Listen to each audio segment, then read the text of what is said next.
소리 높여 웃을 용기가 있고 이상하게 여겨지는 것도 두려워하지 않는다. 눈물을 과감히 보일 수 있으며 감상적인 사람이라는 것도 창피하지 않다.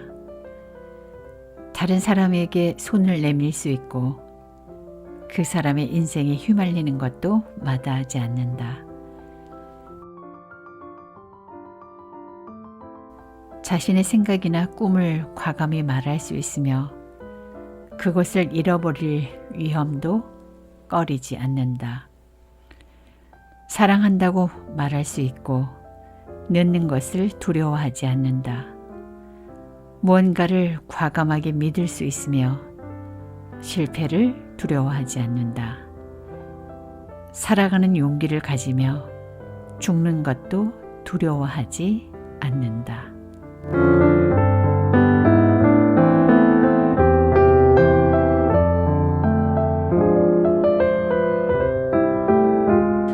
안녕하세요. 책 읽는 라디오 S입니다. 50이라는 나이, 인생에서 50이라는 나이 참 여러 가지 의미를 담고 있지요.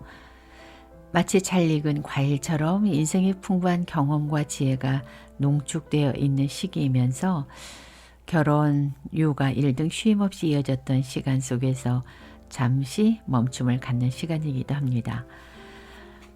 사회적으로는 여전히 활발하게 활동하지만 곧 이어질 은퇴 이후의 삶을 준비해야 하는 시점이기 50대이기도 하지요.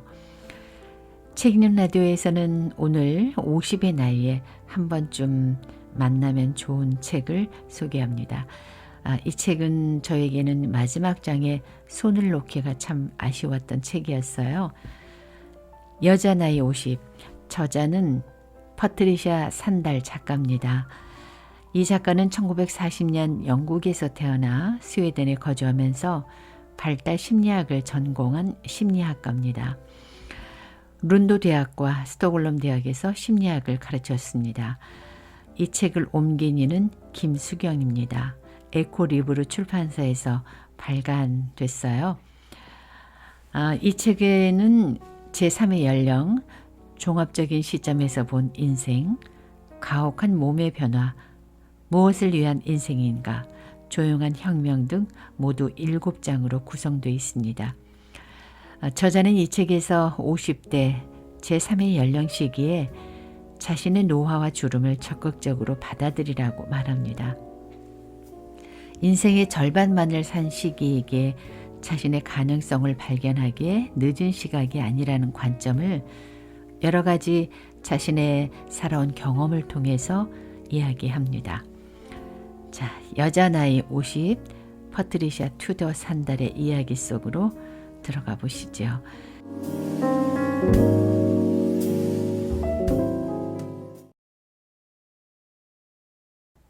자전거가 없어. 누군가 훔쳐간 게 틀림없어.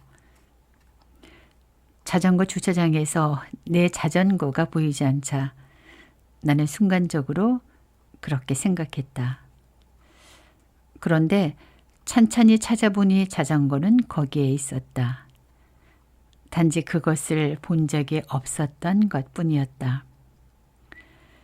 내가 찾던 자전거는 그것보다 훨씬 새 것이고 더 깨끗해야만 했다. 내 자전거가 찌그러졌다고? 다 닳아버린 타이어라니. 전조등도 비틀잖아.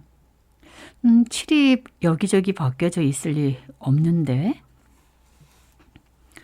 그런데 들고 있던 열쇠가 딱 맞으면서 내 자전거임을 확인해 주었다.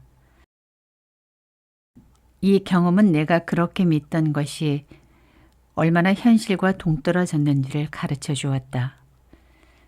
내 자전거는 내가 기억하고 떠올리는 모습과 꽤 달랐다. 돌이켜보니 자전거를 선물 받은 지 벌써 10년이 되어간다. 그 사이에 몇 번이나 굴러 넘어졌고 위험한 사고도 날 뻔했다. 그러면서 내가 찾던 자전거는 모습을 바꿨고 그러다 보니 기억 속의 자전거와 현실의 자전거는 무척이나 달라졌다. 이제는 인식을 새롭게 하여 현실 속의 자전거로 바꿔야만 함을 뼈저리게 느꼈다. 이처럼 자전거 영상 수정이 필요해졌을 때 나 스스로를 돌이켜보는 것도 의미 있지 않을까 하는 생각이 들었다. 그동안 시간은 어디로 흘러갔을까? 인생이 너무 빨리 흘러 공포를 느끼는 나는 벌써 60세가 되려 한다. 나는 커리어 우먼이면서 한 가족의 엄마이며 할머니이다. 살아가는 의욕으로 충만하던 처녀 시절과 변함없는 나날이지만 무릎 관절이 욱신욱신 쑤시고 어딘가에 응가하고 싶은 노파의 쇠약함과 다퉈야 하는 날도 있다. 거울 속 모습과 마음속에 그리던 모습이 일치하지 않는 날에는 도대체 다른 사람들에게는 내가 어떻게 보일까 하고 골똘히 생각에 잠기고는 한다. 내 자화상이 자전거에 대한 착각처럼 현실과의 틈새가 심각하다면 나는 과연 나의 무엇을 외면하고 싶은 것일까? 사람들은 50세에서 60세 사이 어딘가에서 우울증 세계로 빠져든다.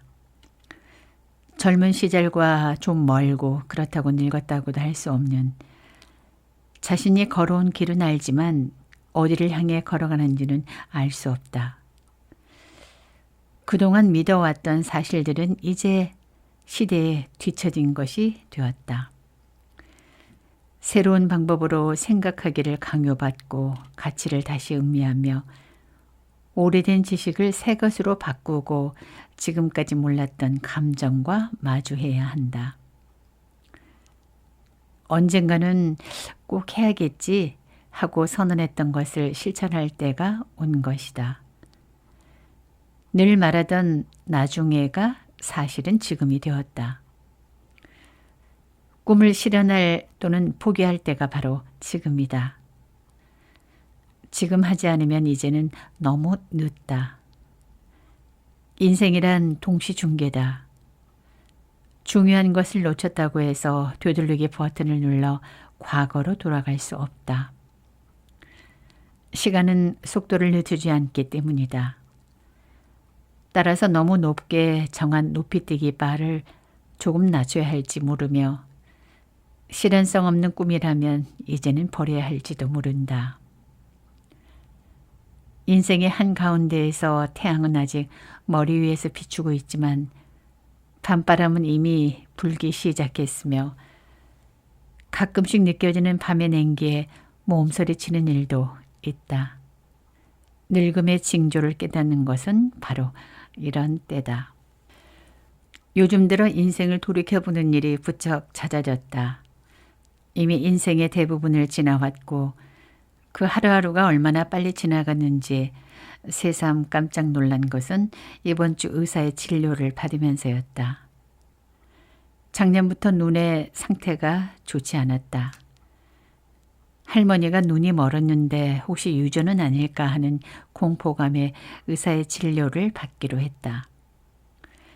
나는 습진, 염증, 피로 등의 증상을 헤아리면서 신문 읽는 것도 힘들어졌다고 의사에게 하소연했다.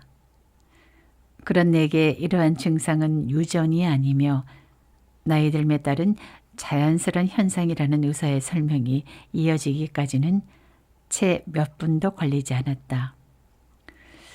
그러고 나서 약국에서 안약을 받고 안경 가게로 달려갔다. 나이를 먹는다는 게 이렇게 복잡하리라고는 생각하지 못했다. 주름, 건망증, 몸의 노화에 대한 두려움에 충격을 받았다.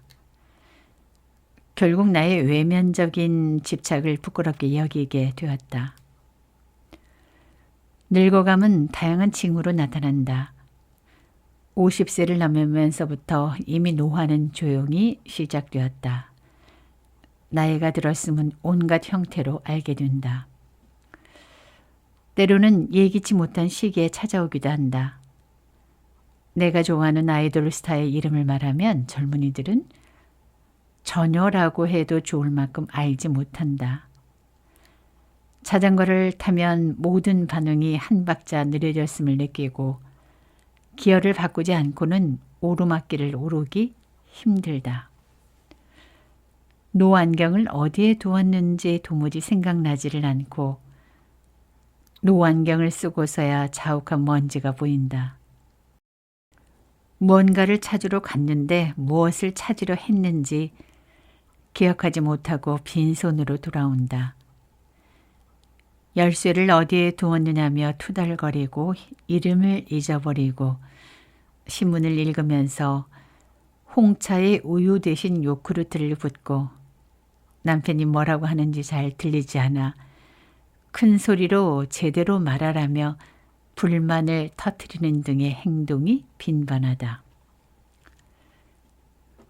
이러한 목록은 끝없이 길지만 나만이 느끼는 불안이 아니며 나이를 먹다 보면 누구나 그렇다고 스스로를 위로한다. 그러면서도 어느 날 갑자기 자신의 모임에서 가장 나이가 많음을 발견하는가 하면 다음 날에는 건강했던 친구가 심각한 병으로 위험해졌음을 알게 된다. 부음 기사에 동년배의 이름이 늘어나는 것을 발견하며 나의 생존에도 끝이 있음을 새롭게 깨닫고 경악한다. 이러한 발견은 아픔을 동반하지만 필요한 변화의 시작이다. 이 시기에 우리는 밑바탕부터 흔들리게 된다.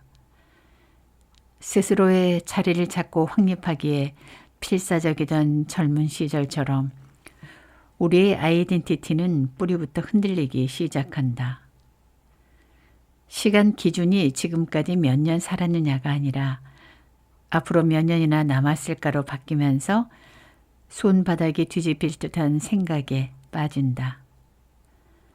생각해야 할 대상이 생명의 탄생이 아니라 죽음임이 명확해지면 인생의 장점은 한순간에 사라진다. 이러한 상황이 새롭고 흥미로운 인생의 또 다른 한 장을 준비하는 것임을 깨닫기 전까지는 우울함에 빠져 살아갈 의욕을 잃게 된다. 최근 몇 년 동안 50세를 넘은 많은 사람들과 이야기할 기회가 있었다. 그러면서 누구나 늙음의 징조에 대해 불안을 품고 있음을 알았다. 자화상에 나타나는 변화와 인생의 의미를 추구하는 사고가 인생의 한 가운데에서 천평층에 걸려 있다. 끊임없이 새로운 세계를 찾았던 이들이나 자신의 역할, 지위, 모습에 집착한 사람이라면 원숙함이 가져다준 엄격한 메시지에 몸을 맡기는 것이 그다지 마음 편한 일은 아닐 것이다. 이제는 업무에서 슬슬 빠지면서 젊은이에게 맡기자고 목소리를 높이는 것은 쉽지만 행동으로 옮기는 것은 어렵다. 실제로 나 역시 늙어가는 모든 것을 늦춰보려고 나의 안정감과 처지를 위협하는 결정은 될 수 있는 대로 뒤로 미루려 했으니까. 헤라클레이토스는 만물은 유전한다고 했는데 같은 강물에 발을 2번 담글 수 없음을 가리킨다. 인식하든 그렇지 않든 인생은 끊임없이 변화한다. 늘 같은 상황일 때 안심하는 사람에게 인생의 변화는 무겁게 느껴질 것이다. 노화 과정은 우리 생각과 상관없이 진행되며 사람은 무슨 일이 벌어지고 있는지 그 의미를 매일같이 이해할 수는 없다. 모든 게 언제나 똑같지만 뭔가는 평소 같지 않은 변화가 생기고 있다. 일부 사람은 모든 변화에서 공포를 느끼는데 그렇게 되면 정말 작은 변화조차 온갖 수단을 동원해 싸워야만 하는 적으로 보인다. 변화를 마주하는 것은 힘들고 성가시다. 하지만 미지의 세계와 정면으로 마주할 용기가 있는 사람은 문제를 피하려 하지 않는다. 인생은 놀라움으로 넘치고 또 넘친다. 겨우 안정감을 되찾았나 싶은 순간 전에 예기치 못한 문제에 직면하게 되고 또다시 근원부터 흔들린다. 나중이 되어서야 어떤 사건이 터닝 포인트가 되었는지 알게 된다. 늙는 것 자체는 그렇게 불가사의하지 않지만 참으로 신비롭기도 하다. 이것이야말로 딜레마이다. 50세에서 70세 사이에는 이른바 중년이라고 불리던 시기에서 후기 중년 또는 젊은 노년으로의 변화를 체험한다. 영어로는 third age라고 하는 이 시기에 관한 적절한 표현이 스웨덴어에는 없다. 제3의 연령이 되면 보통 자식은 성인이 되고 남녀 모두 나름대로 갱년기를 경험하며 손자가 탄생하고 조금 뒤엔 정년 퇴직이 기다리고 있다. 지금까지와 달리 주변 사람들이 존경 어린 눈으로 보기 시작하는 것도 이 시기다. 사람들이 제3의 연령에 관해 말할 때 그 연령대의 사람들이 지닌 힘, 인생의 지혜, 창조적인 가능성을 칭송하는 일은 거의 없다. 그럼에도 이 시기에는 다양한 일이 벌어진다. 50세를 넘으면 성숙한 그리고 나름대로의 의의가 있는 인생을 어떻게 살아가야 하는지가 중요한 과제로 등장한다. 아직 건강과 의욕은 충분함에도 뒤쫓아오는 젊은 세대에게 길을 양보해야 함이 분명하다. 제2차 세계대전 후 세상은 크게 바뀌었다. 그리하여 서양에서는 유사 이래 처음으로 20년도 넘게 활기찬 인생을 지닐 수 있게 되었다. 스웨덴 사람의 평균 수명은 선진국 가운데서도 긴 편이다. 그래서 지금 제3의 연령에 속하는 사람들은 선구자적 존재다. 제3의 연령은 늙은 자신을 받아들이고 더 나아가서는 환영하고 지금까지와 다르면서도 알찬 인생을 실현하려는 사람들에게 큰 도전을 의미한다. 제3의 연령 역시 인생의 과정으로 다른 시기와 마찬가지로 특유의 장점과 단점, 위기와 발달 가능성이 있음을 인정하는 것부터 시작한다. 삶의 빠르기가 완만해지면서 중요한 성과가 그림자를 들여올 때 인생은 묻기 시작한다. 내 인생은 도대체 무엇이었는가? 지금까지의 경험을 어떻게 집약하면 좋을까? 연금 수급자가 되며 이제는 명백하게 고령자 세대의 한 사람이 된 내 인생은 어떤 것일까? 내가 남기고 갈 유산은 무엇일까? 아무런 문제도 없었던 장래는 수많은 의문부호가 되어 쫓아온다. 무엇을 잃을까? 언제까지 일을 계속할 수 있을까? 언제까지 건강할 수 있을까? 내 친구 가운데 누가 가장 먼저 죽을까? 나는 언제까지 살 수 있을까? 고령이 되어도 강함과 상식을 지킬 수 있을까? 연금 수급자가 되면 뭘 하면 좋을까? 스스로에게 적절한 요구란 어떤 것일까? 경쟁에서 이기기 위한 노력을 계속해야 하는가? 그만둬야 하는가? 사소한 것부터 중요한 것까지 끊임없는 질문이 우리에게 대답을 요구한다. 스스로를 직시하고 지금까지 할 수 없었던 것을 인정하며 싫어하는 것이나 슬픔과 마주하는 것은 한층 성숙한 인생으로 향하는 통행증이 될 것이다. 제3의 연령은 인생의 가장 흥미로운 시기가 되지 않을까? 60세가 되면 귀가 순해진다는 공자의 말씀에 다시금 공감한다.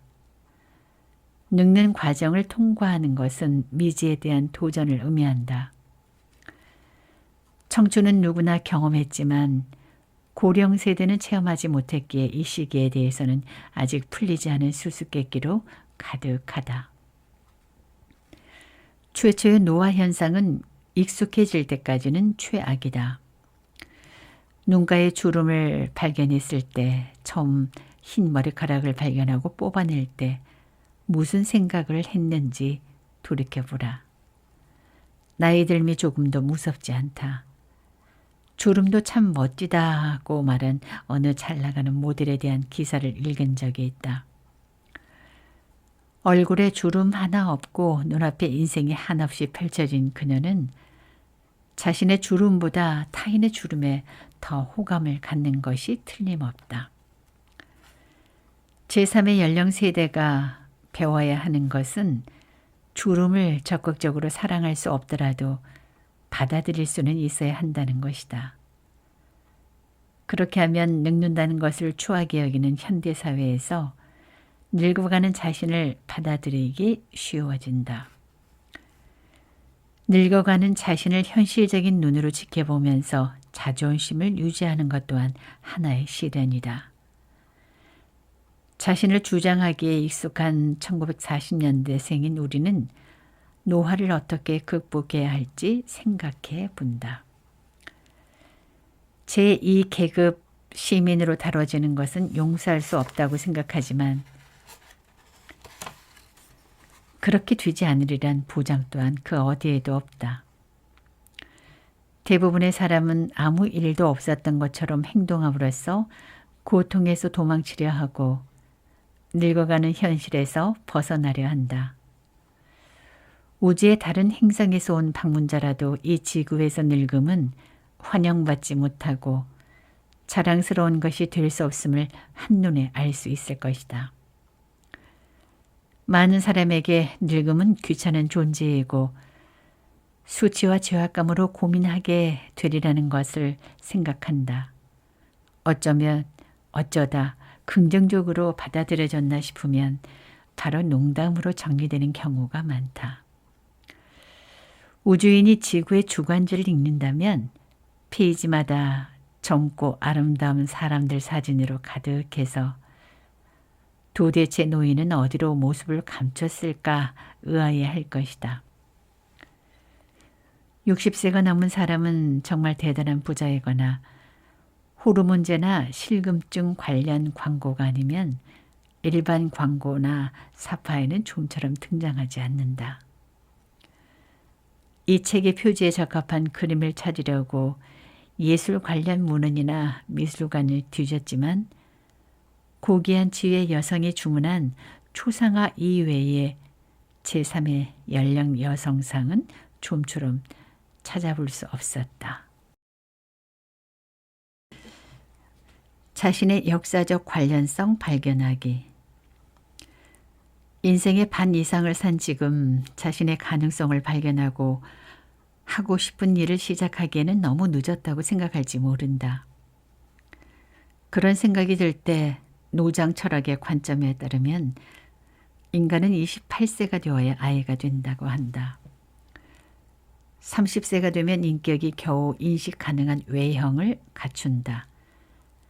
40세가 되어서야 처음으로 일정한 발달을 인정받고 50세를 넘으면 이제 사람다운 사람으로 인정받는다.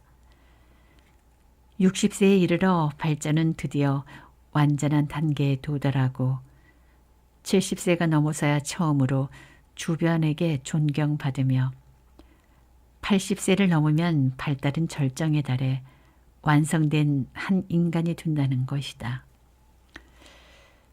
이 말을 들은 이후 나는 모든 것을 다른 각도로 보게 되면서 아직 젊다고 느끼게 되었다. 자신의 눈으로 봐도 노인이라고 생각되는 일이 있을까? 늙음에 대한 내 견해는 최근에 크게 바뀌었다. 당신이 20세 때 30세의 사람을, 30세 때 40세의 사람을, 40세가 되었을 때 50세의 사람을 어떻게 생각했는지를 돌이켜보자.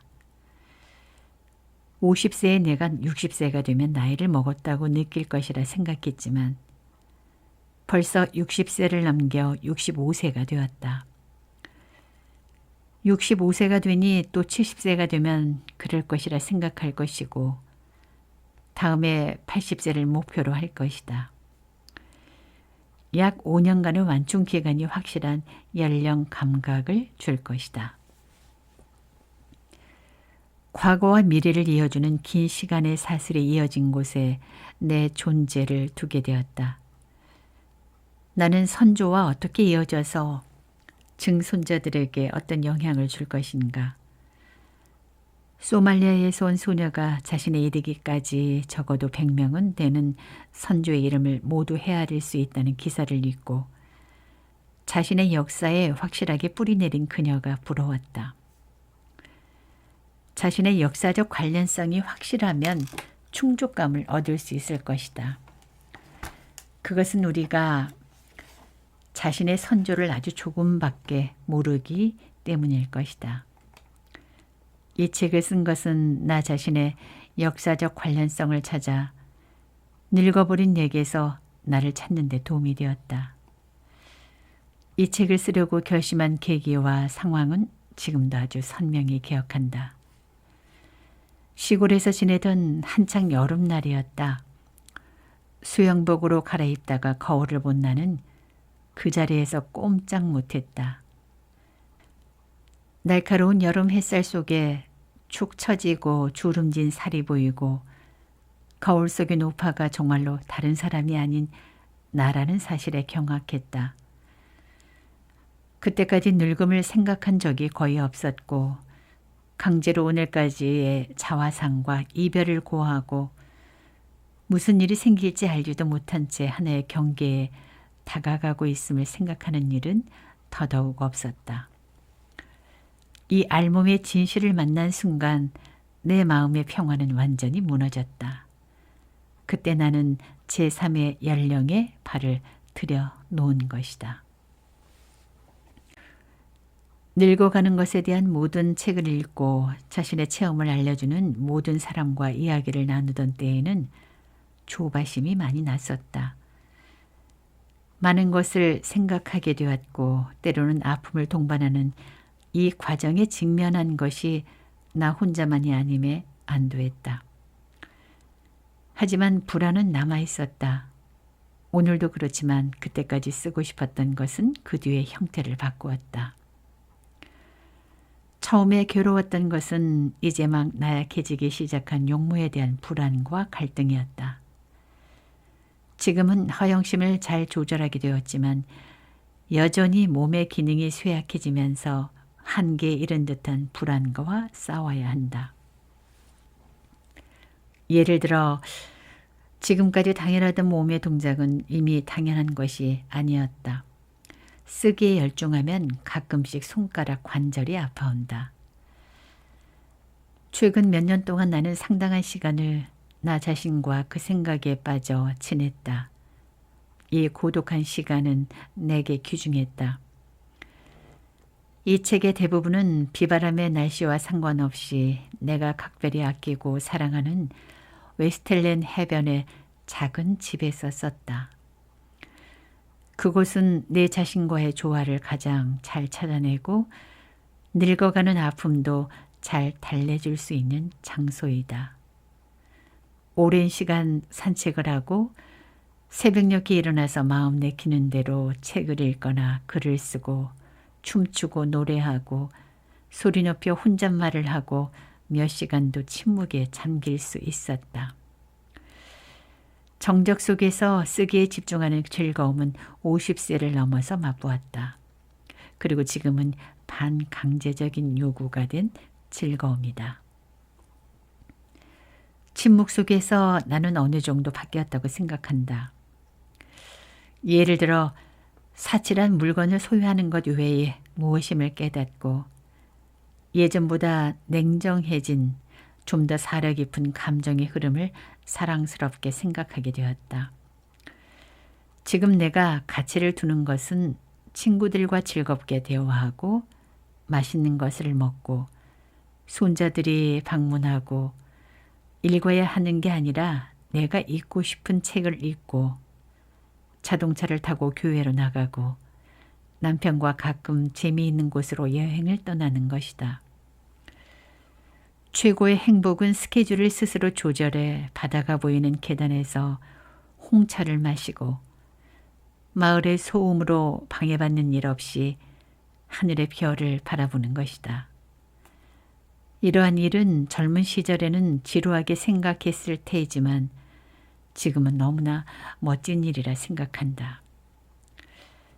가장 중대한 것은 존재를 느끼는 지금이라는 살아있는 순간의 포로가 되는 것이다. 플라멩코에는 두엔데라는 표현이 있는데 절대적인 순간의 체험을 말한다.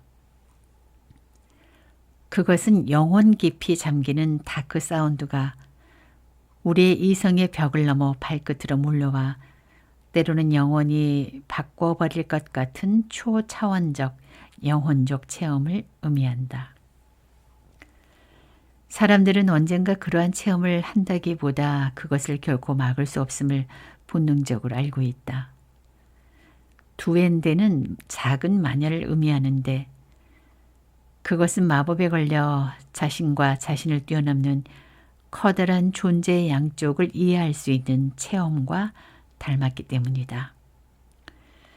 순간에 몰입할 수 있는 것은 즐거움과 슬픔 속에서 자기 자신과 만나는 것이며 모든 일에 자신이 참가하고 있음을 인식하는 것이다. 식기를 닦고 책을 읽고 오렌지를 먹고 친구와 대화하고 음악에 감동받는다. 최근 한 친구의 임종을 지켜보았다. 나는 그의 손을 잡고 그냥 앉아 있었다.